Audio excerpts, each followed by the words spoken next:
اور سچ کی آواز ہیں، اور عمران ریاض جیسے لوگوں کی بار بار گرفتاری اب بنیادی انسانی حقوق کے انتہائی ظالمانہ جابرانہ حملے ہیں۔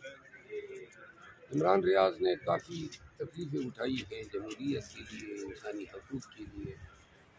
بنیادی شہریوں کے بنیادی حقوق کے لیے، اور نہ وہ کوئی سرکاری ملازم رہا ہے۔ FIA نے غالباً روز اٹھایا ہے، لیکن اس عمل میں جو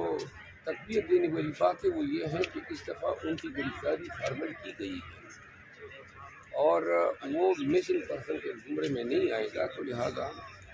3-4 دن میں امید ہے کہ عمران ریاض صاحب کو باہر آ جائے۔ سر مریم میرا خیال ہے آج تو اسپیکر ڈپٹی اسپیکر کے الیکشن کا شیڈول جاری ہوگا،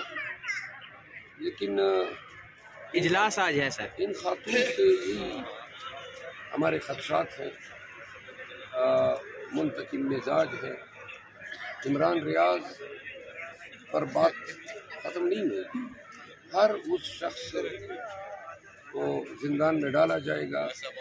جو ان سے نظریاتی اختلاف رکھتا ہو، جو ان کی تعریفوں کے خود نہ باندھ سکتا ہو،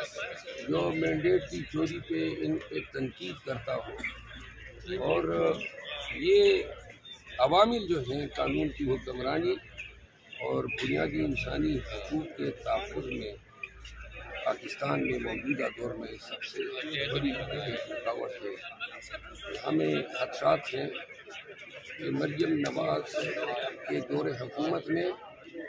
پنجاب میں جو ہے فرونیت کا نیا دور شروع ہو رہا ہے، اور یہ خاتون جو ہے یہ منتقم مزاج ہونے کے ساتھ ساتھ سیاسی مصلحتوں کے لیے کسی بھی حد تک جا سکتا ہے۔